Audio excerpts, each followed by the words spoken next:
Hello.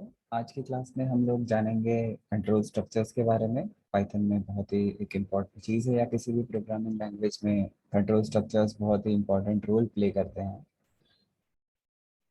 Control structure हमें help करते हैं कि हम जो प्रोग्राम एग्जीक्यूट कर रहे हैं, तो जो हमारा बेसिक प्रोग्राम होता है वो सेट ऑफ इंस्ट्रक्शंस होता है। जैसे समझो कि मैंने जो प्रोग्राम लिखा है वो कुछ 6-7 इंस्ट्रक्शंस को रन कर रहा है। सो जो एक्चुअल फ्लो होगा एग्जीक्यूशन का, पहले वो लाइन नंबर 1 को कंप्लीट करेगा रन करना। जैसे ही लाइन 1 कंप्लीट हो जाएगी देन वो लाइन 2 पे जाएगा, देन लाइन 3 पे जाएगा, 4, 5, 6 एंड 7। सो ये सीक्वेंशियल एग्जीक्यूशन परफॉर्म होगा।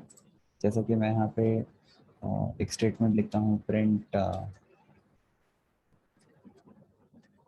1। यहाँ पे मैं लिखता हूँ प्रिंट 1, INE हो गया है 1, देन प्रिंट एंड यहाँ पे लिखना चाहता हूँ 2, और यहाँ पे प्रिंट करता हूँ 3। यहाँ पे मैं प्रिंट करना चाहता हूँ 3। तो अगर मैं इस प्रोग्राम को रन करूँगा, तो मेरा प्रोग्राम सीक्वेंशियली एग्जीक्यूट होगा। पहले लाइन नंबर 1 रन हो जाएगा, फिर लाइन नंबर 2 रन हो जाएगा, और फिर लाइन नंबर 3 रन होगा। तो ये जो एग्जीक्यूशन मोड है वो है सीक्वेंशियल मोड, जहाँ पे हमारा कोड क्या करेगा, सीक्वेंशियली हर एक इंस्ट्रक्शन को लाइन बाय लाइन रन करेगा। बट फॉर एग्जांपल सपोज मेरे पास जो सिचुएशन है उसमें मेरे पास कंडीशन है कि या तो मैं स्टेटमेंट 2 को रन करना चाहता हूँ या फिर स्टेटमेंट 3। मुझे इन दोनों को साथ में रन नहीं करना है। यानी 1 रन हो जाएगा, उसके बाद 2 और 3 में चॉइस है कि या तो मुझे 2 प्रिंट करना है या तो मुझे 2 को प्रिंट करना है। मुझे दोनों चीज़ों को साथ में डिस्प्ले नहीं करना है। तो जब भी हमारे पास ये सिचुएशन आएगी, हम इस सिचुएशन को कहते हैं सिलेक्शन स्टेटमेंट या सिलेक्शन की सिचुएशन। तो मुझे क्या करना है, यहाँ पे सिलेक्शन करना है आउट ऑफ 2 ऑप्शंस, 2 कमांड्स, कौन से कमांड को मुझे क्या करना है, रन करना है। तो जब भी मुझे पाइथन में सिलेक्शंस इंप्लीमेंट करने होंगे, हम यहाँ पे इफ़ एंड एल्स को यूज़ करते हैं। ओके, या फिर और डिटेल में हम जाने तो हम इसे इफ़, एलिफ एंड एल्स के फॉर्म में यूज़ करते हैं, जिसे हम आज की क्लास में देखेंगे कैसे करना है। अगर मुझे कंडीशनल स्टेटमेंट्स को समझना है या फिर सिलेक्शन को अच्छी तरह से समझना है, तो मुझे कंडीशंस पता होनी चाहिए कि कंडीशंस हमारे पास कैसे वर्क करते हैं। तो हमने बूलियन ऑपरेटर्स के बारे में जाना है कि बूलियन ऑपरेटर्स होते हैं जो ट्रू या फॉल्स वैल्यूज़ को स्टोर करते हैं। जैसे कि हमें समझना है तो मैं मेरे पाइथन की रेपल में जाता हूँ। यहाँ पे टर्मिनल में पाइथन टाइप करता हूँ। यहाँ पे जो 3 एरोज दिखाई दे रहे हैं, यानी मैं अब ये पाइथन के टर्मिनल में हूँ। यहाँ पे मैं पाइथन के कमांड्स को रन कर सकता हूँ। यानी ये जो यहाँ पे कमांड मुझे दिख रहा है प्रिंट 2, अगर मैं यहाँ पे एक्जैक्टली पेस्ट करके रन करूँ तो ये आउटपुट मुझे यहाँ पे दिखाई दे जाएगा। ओके, यहाँ पे अगर मैं मेरे पाइथन को पूछूंगा कि क्या 4 5 से ग्रेटर होता है, तो वो मुझे बताएगा नहीं, ये गलत बात है, ये फॉल्स होता है। सेम चीज़ अगर मैं उसे कहूँ कि 4 जो होता है क्या वो लेस होता है 5 से, तो ये कहेगा यस, ये बात एकदम सही है। ठीक है? मैं इन वैल्यूज़ को वेरिएबल्स में भी स्टोर कर सकता हूँ। 4 जैसे समझो मैं मेरे जो मार्क्स हैं, मेरे मार्क्स की वैल्यू को मैं क्या करता हूँ, एक वेरिएबल में स्टोर कर देता हूँ। ओके, और मुझे चेक करना है कि क्या ये मेरा मार्क्स जो है वो 80 से ग्रेटर है या नहीं है। तो मैं चेक कर सकता हूँ कि जो मेरे मार्क्स की वैल्यू है क्या वो ग्रेटर है 80 से, या फिर इक्वल टू अगर चेक करना होगा तो मैं चेक कर सकता हूँ कि क्या वो ग्रेटर देन इक्वल टू है 80 से। और जैसे मैं इसे एंटर करूँगा ये कहेगा फॉल्स, नहीं, आपका जो मार्क्स है वो 80 से ग्रेटर नहीं है। वही अगर मुझे चेक करना होगा कि क्या मेरा मार्क्स जो है वो 35 से ग्रेटर है या 40 से ग्रेटर है, और जब मैं एंटर करूँगा तो यहाँ पे मुझे रिजल्ट आ जाएगा यस, आपका मार्क्स जो है वो 40 से ग्रेटर है। तो इस तरह से जब भी मैं ये रिलेशनल ऑपरेटर्स यूज़ करके कोई एक एक्सप्रेशन क्रिएट करूँगा, इसका जब इवैल्यूएशन होगा तो आंसर ट्रू या फॉल्स में मिलेगा। और ये ट्रू या फॉल्स के रिजल्ट के हिसाब से मैं क्या कर सकता हूँ, मेरे कंडीशंस को अप्लाई कर सकता हूँ। तो फिलहाल मैं यहाँ से एग्जिट हो जाता हूँ।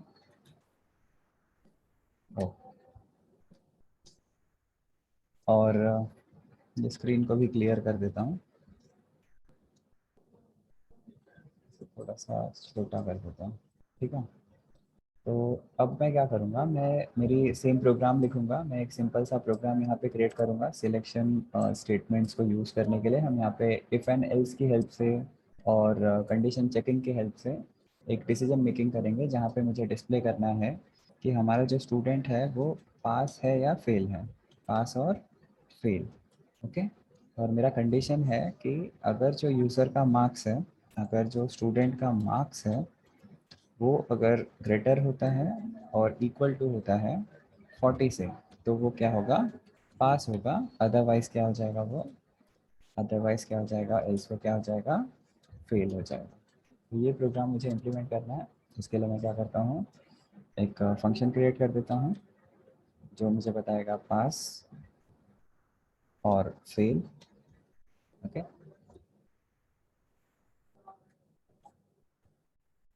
पास और फेल, ओके। इस फंक्शन को रन करने के लिए मुझे उसे मार्क्स की वैल्यू बतानी पड़ेगी कि मेरा मार्क्स क्या है। उसके बाद हम कोलन यूज़ करेंगे। कोलन यूज़ करने के बाद में मेरा फंक्शन रेडी है। मैं कमांड दूंगा, चेक करूंगा फंक्शन करेगा क्या। तो बेसिकली मेरा फंक्शन क्या करेगा, चेक करेगा कि क्या मेरे मार्क्स की value greater than and equal है 40 के। तो अगर ये कंडीशन ट्रू होगी तो हमें डिस्प्ले करना है पास, और अगर ये कंडीशन हुई फॉल्स तो हमें डिस्प्ले करना है फेल। तो हम यहाँ पे इसे इफ़ और एल्स की हेल्प से टेस्ट करेंगे। मैं यहाँ पे लिखूँगा इफ़, और ये कंडीशन चेक कर लेता हूँ इफ़, और मैं यहाँ पे चेक करना चाहता हूँ कि क्या ये मेरा मार्क्स की जो वैल्यू है ग्रेटर देन इक्वल टू 40 है। जैसे मैं इसे एंटर करूँगा, मैं इफ़ के ब्लॉक के अंदर आ चुका हूँ। इंडेंटेशन यहाँ पे बहुत ही इंपॉर्टेंट रोल प्ले करते हैं, जो बताते हैं कि ये जो लाइन्स हम लिख रहे हैं वो किस स्पेसिफिक ब्लॉक के अंदर बिलोंग करते हैं। तो अगर मैं इस मार्जिन पे हूँ, इसका मतलब कि जब ये कंडीशन ट्रू होगी तभी मैं यहाँ पे एंटर कर पाऊँगा। तो ये एक वॉचमैन की तरह है, गेट कीपर की तरह है। इफ़ समझो एक गेट कीपर की तरह वो चेक करता है, अगर तुम्हारा मार्क्स ग्रेटर देन 40 होगा, इक्वल टू 40 होगा, तो ही आपको ये इफ़ के ब्लॉक के अंदर एंट्री देगा। और जैसे यहाँ पे आप इफ़ के अंदर आके हम क्या कर सकते हैं, यहाँ पे प्रिंट कर सकते हैं, और प्रिंट कर सकता हूँ और डिस्प्ले कर सकता हूँ कि हम क्या हो गए, पास हो गए, ठीक है। और जैसे मैं ये मार्जिन चेंज करूँगा, मैं इंडेंटेशन ब्लॉक के बाहर आ जाता हूँ।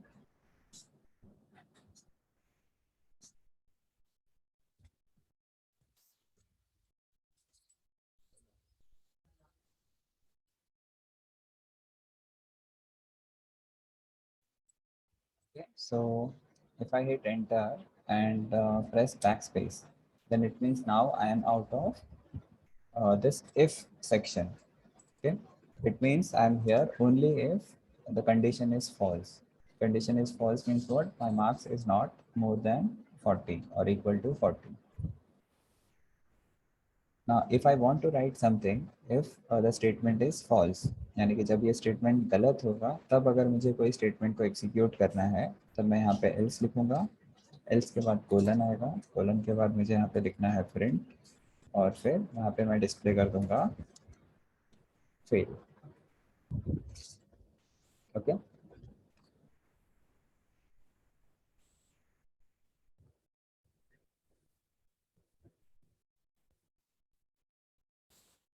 तो बेसिकली क्या हो रहा है कि मैंने यहाँ पे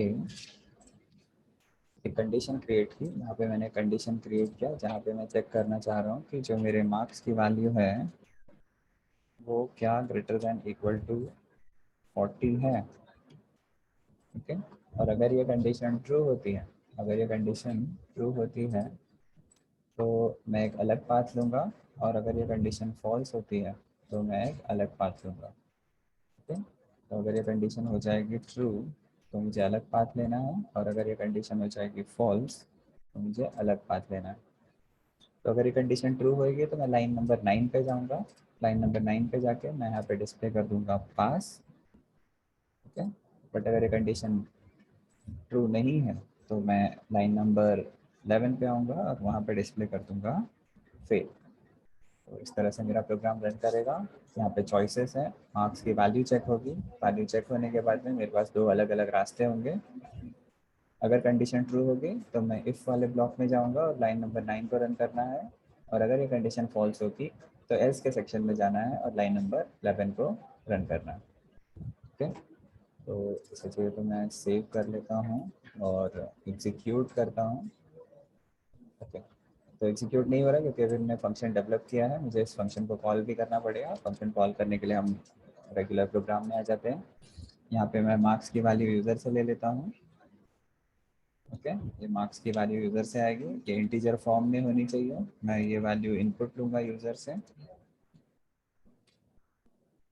इनपुट में मैं यूज़र को गाइड करूँगा, कहूँगा enter your marks, enter your marks. अब ये जब मार्क्स की वैल्यू मुझे मिल जाएगी, मैं क्या करूँगा, पास और फेल फंक्शन को कॉल कर दूँगा। पास और फेल फंक्शन को कॉल करूँगा और यहाँ पे मैं मार्क्स की वैल्यू को पुटअप कर दूँगा। ऐसे सेव कर देता हूँ। सेव करने के बाद मैं रन करूँगा। रन करूँगा तो ये मुझे मार्क्स की वैल्यू पूछ रहा है। मैं मार्क्स की वैल्यू 52 एंटर करूँगा और मेरा रिजल्ट जो होगा वो पास हो जाएगा। इसे फिर से रन करता हूँ। इस बार मैं मार्क्स की वैल्यू 25 डालूंगा और मेरा जो रिजल्ट होगा वो फेल आ जाएगा। ओके, तो इस तरह से हम इफ़ एंड एल्स को इम्प्लीमेंट कर सकते हैं।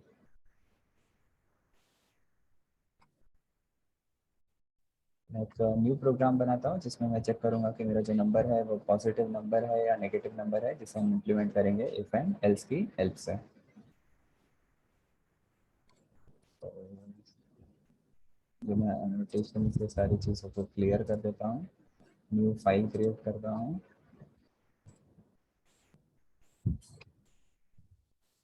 मेरा नेक्स्ट ट्यूटोरियल होगा ट्यूटोरियल 5.py। ये होगा, मुझे चेक करना है यहाँ पे positive and negative number, positive and negative number. Okay, तो इसको करने के लिए सेम चीज़ें हैं। मैं एक प्रोग्राम बना लेता हूँ, एक फंक्शन क्रिएट करता हूँ जिसका नाम होगा positive and negative, positive and negative. Okay, इसको मुझे एक नंबर इनपुट देना पड़ेगा और हम फंक्शन की डेफिनेशन में आ गए। फंक्शन डेफिनेशन में मैं नंबर के वैल्यू को चेक करूँगा। नंबर की वैल्यू को चेक करता हूँ इफ़ ये जो अगर मेरा नंबर का वैल्यू होगा वो ग्रेटर दैन 0 है, अगर वो ग्रेटर दैन 0 है तो मैं डिस्प्ले करूँगा पॉजिटिव नंबर। अगर वो ग्रेटर दैन 0 होगा या फिर मैं ग्रेटर दैन इक्वल टू 0 कर देता हूँ। ठीक है, तो यहाँ पे वो चेक करेगा पॉजिटिव नंबर। ठीक है, तो मैं प्रिंट कर देता हूँ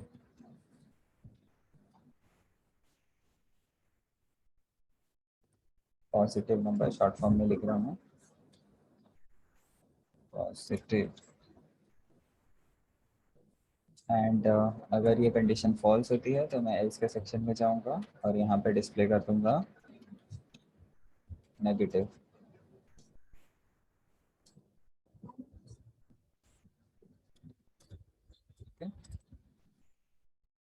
सेव कर लेता हूँ। सेव करने के बाद में इस फंक्शन को कॉल करना पड़ेगा। मैं क्या करता हूँ, इस फंक्शन को कॉल कर लेता हूँ पॉजिटिव एंड नेगेटिव।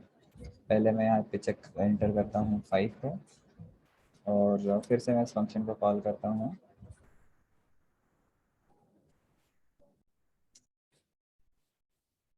और इस बार वैल्यू पास करता हूँ -6।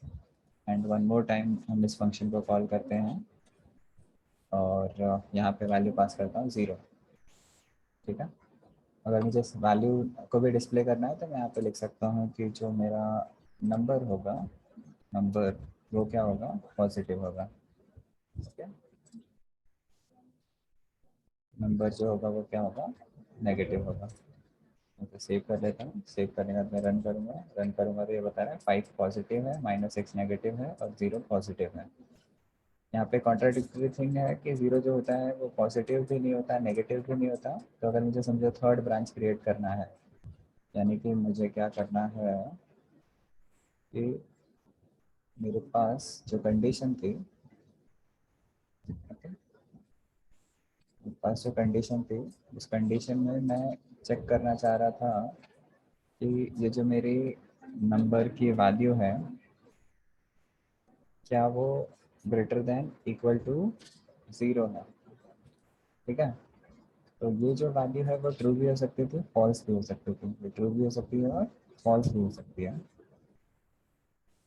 तो हमने यहाँ पे क्या चूज़ किया है कि जो जो वैल्यू अगर इक्वल टू भी है 0 के और ग्रेटर भी है 0 के, तो मुझे जो डायरेक्शन लेना है वो है पॉजिटिव का। अगर ये कंडीशन ट्रू होती है तो मुझे डायरेक्शन लेना है पॉजिटिव का, और अगर ये कंडीशन फॉल्स होती है तो मुझे कहना है कि ये नंबर क्या है, नेगेटिव है। ठीक है, तो यहाँ पे करना है पॉजिटिव इफ जो मेरा कंडीशन होगा वो क्या रहेगा, ट्रू।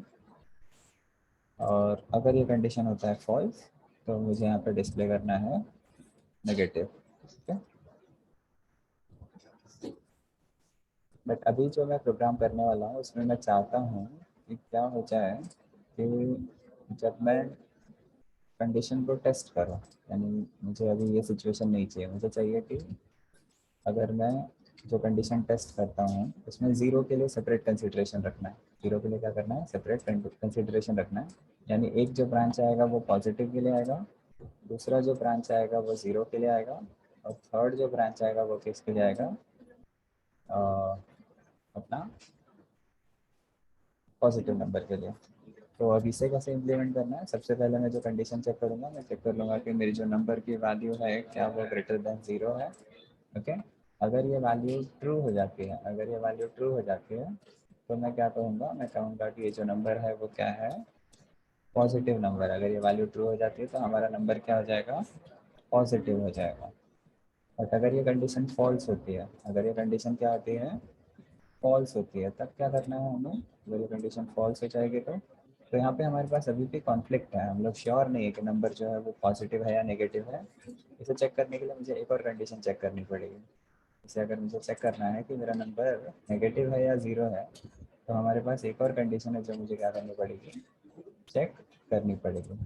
तो जो दूसरी मेरे पास कंडीशन है उसमें मुझे क्या करना है, चेक करना है कि जो ये मेरा नंबर है क्या वो इक्वल टू ज़ीरो के है। मैं कंपेयर करूँगा कि क्या जो मेरे नंबर की वैल्यू है वो ज़ीरो के इक्वल है। तो ये जो कंडीशन है वो ट्रू भी हो सकती है और फॉल्स भी हो सकती है। ये जो कंडीशन है वो ट्रू भी हो सकती है और फॉल्स भी हो सकती है। तो अगर ये कंडीशन ट्रू हो जाए तो मैं श्योर हूँ कि मेरा नंबर जो है वो क्या हो जाएगा, ज़ीरो। मेरा नंबर क्या हो जाएगा, ज़ीरो। और अगर ये कंडीशन फॉल्स हो जाती है तो मेरा जो नंबर होगा क्या हो जाएगा, वो नेगेटिव। ठीक है, तो इस तरह से हम ये कोड को इम्प्लीमेंट करेंगे। ये लॉजिक इम्प्लीमेंट करके सबसे पहले मैं क्या कर देता हूँ, मैं चेक करूँगा कि जो मेरा नंबर वैल्यू है उसे मैं चेक करूँगा ग्रेटर दैन 0 के लिए। अगर वो ग्रेटर दैन 0 होता है तो ही पॉजिटिव होगा। एल्स के यहाँ पे मुझे जब एक और कंडीशन देनी होगी तो मैं नया कीवर्ड यूज़ करूँगा एलिफ। और एलिफ में मैं चेक करूँगा कि क्या मेरा जो नंबर वैल्यू है वो इक्वल टू है 0 के। तो मैं यहाँ पे कंपैरिजन ऑपरेटर चेक कर रहा हूँ। ठीक है, अगर ये कंडीशन ट्रू होगी तो मुझे क्या प्रिंट करना है, तो मुझे प्रिंट करना है कि ये जो नंबर है वो क्या है, 0 है। ये ना पॉजिटिव है ना नेगेटिव है, बल्कि ये क्या है, 0 है। और अगर ये 0 भी नहीं है और पॉजिटिव भी नहीं है तब वो क्या हो जाएगा, बाय डिफ़ॉल्ट नेगेटिव नंबर हो जाएगा। ओके, तो इस तरह से मैं मेरे कोड को अपडेट करता हूँ, इसे सेव करूँगा। सेव करके जब मैं इसे रन करूँगा तो ये 5 को पॉजिटिव, -6 को नेगेटिव और 0 को 0 बोलेगा। तो इस तरह से हम कंडीशनल ऑपरेटर्स को आई मीन ये जो कंडीशनल इफ एल्स स्टेटमेंट्स हैं उन्हें हम यूज़ करके डिफरेंट डायरेक्शन में अपने प्रोग्राम के फ्लो को कंट्रोल कर सकते हैं। यानी फ्लो कंट्रोल कैसे हो रहा है कि ये डिपेंड करता है मेरी कंडीशन के ऊपर कि अगर मेरी कंडीशन ट्रू होगी तो लाइन नंबर 8 रन होगा। बट अगर ये कंडीशन फॉल्स हो जाती है तो वो चेक करेगा एक और कंडीशन। ओके, अगर ये लाइन नंबर 9 की कंडीशन ट्रू हो जाती है तो वो रन करेगा 10 को। ओके, तो इट मीन्स 7 की कंडीशन फॉल्स हो जाए और 9 की कंडीशन ट्रू हो जाए तब वो लाइन नंबर 10 को रन करेगा। और अगर 7 की कंडीशन फॉल्स हो जाए, 9 की कंडीशन फॉल्स हो जाए, तब वो जाके लाइन नंबर 12 को रन करेगा। ओके, तो इस तरह से हम कंडीशनल कंट्रोल फ्लो को इम्प्लीमेंट कर सकते हैं एल इफ और एल्स की हेल्प से। ओके, आई होप आप लोगों को ये चीज़ें समझ में आई होगी। कुछ नहीं समझा होगा देन आप लोग कमेंट में मुझे क्वेश्चंस कर सकते हैं। Thank you.